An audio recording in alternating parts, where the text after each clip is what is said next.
We're back with Blue Zoo TV, presented by Hikari, to continue our tour of the bizarre and beautiful at the Newport Aquarium in Newport, Kentucky.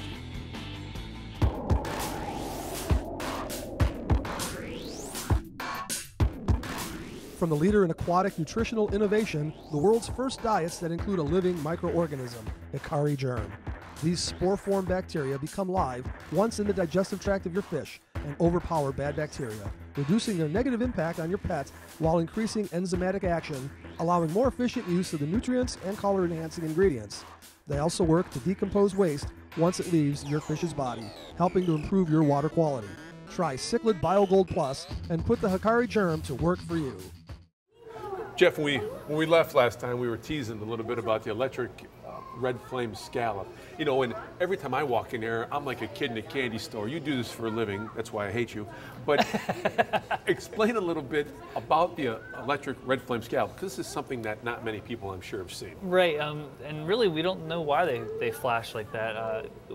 It's another one of those exhibits where we found something relatively simple that people can actually have in their aquarium. They're a little bit hard to place, but the flame scallops are really cool, pretty, very pretty, and they have this what looks like an electrical charge. It's actually a bioluminescence. It's not an electrical charge like a shock or anything like an electric eel. It's literally a bioluminescent pattern that they can do.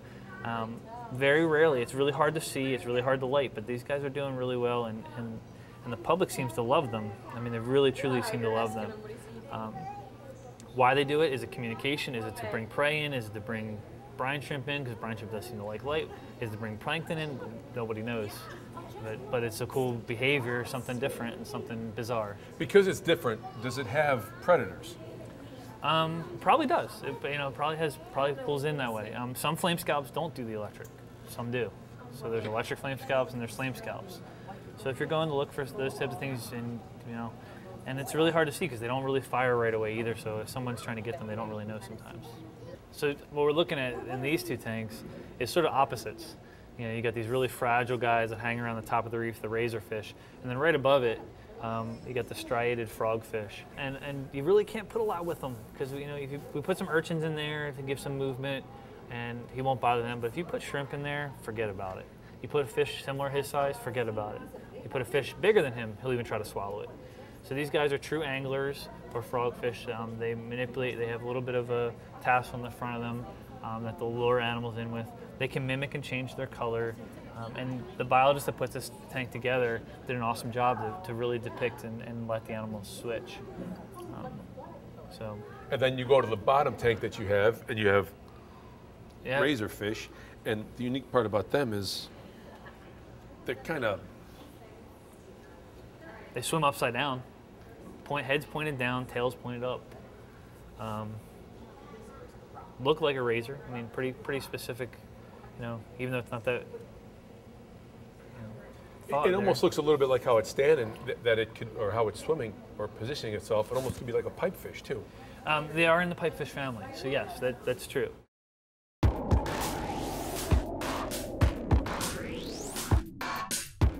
Cordon's Amquel Plus detoxifies your aquarium of fish killers like ammonia and nitrates. Amquel Plus detoxifies harmful chloramines, toxic pheromones, and chlorine, and has been a trusted solution for aquarists for more than 30 years. Cordon's superior water conditioning products help make fish keeping easy. Visit Cordon.com and check out the entire line of products and ask for Cordon products at your favorite store.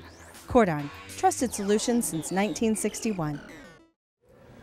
Now, for those who don't follow the hobby or can't follow some of these specific fish, you've got something called a leather jacket.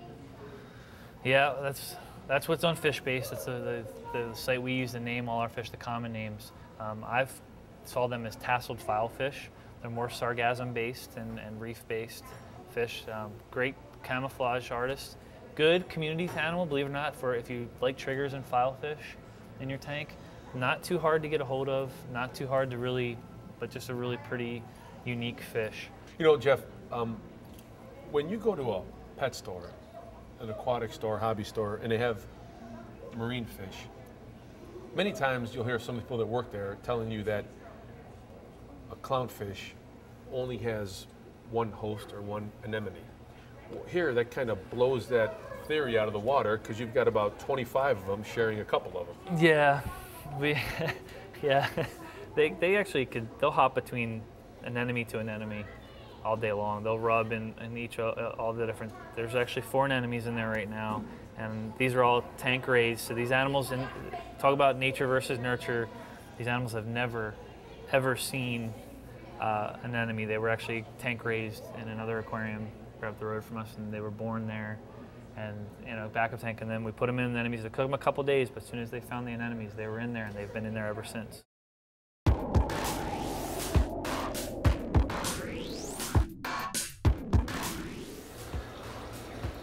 Hi, I'm Taylor, a senior at Gates Chili High School, and I'm the secretary of our aquarium club.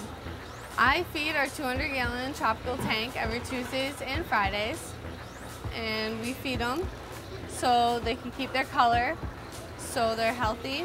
In here we have our silver dollars, the Picassomus, also known as pleco, the mollies, a lot of other fish. These are called grunt sculpins. The cool thing about grunt sculpins, and the cool thing about them is they sort of look like half of a headed seahorse and then half of a fish. It's really what they look like. And what they do is when they get inside barnacles, which a couple of them are sitting inside the barnacles versus outside the barnacles, their heads look like a barnacle closing. So inside the corner, inside the shell right there, there's one just sticking his head out versus one being sitting on the sand. So really cool fish. Another one that's in the Pacific is called spiny lumpsuckers. Spiny lumpsuckers. Yep. I guess there's really no other way to put it. That's kind of what it looks like. And the neat thing about them is they sort of have a little suction cup on their bottom. They're in intertidal zones, and they will suction cup the rocks and hold on as the waves crash in and out. War bonnets are also in there too. Another intertidal animal, sort of more eel-like than they are anything fish-like. But they just have these appendages that attack, either bring in fish to be close that they can pound on and eat, or shrimp and things like that. But just sort of another neat little guy. Yeah, I'd say that these fish, the sculpin, the lumpsucker, and the warbonnet, they fall under the strange category. So last time, Frank, we let you have some time with the penguin. That was great, thanks. I figured this time we're going to leave it a little bit more land-based. Here's one of our Asian crested porcupines, and we're going to let you just put her away if that's okay with you. Just, be careful, just don't touch too much. Touch. Right? All right. Put her away where? Put her in a cage? In a cage. It's got porcupines, Jeff. Here, Jeff. Here's your animal cage. She must be a female. I have that animal magnetism. That's great. To learn more about the show or to email us, go to bluezootv.com.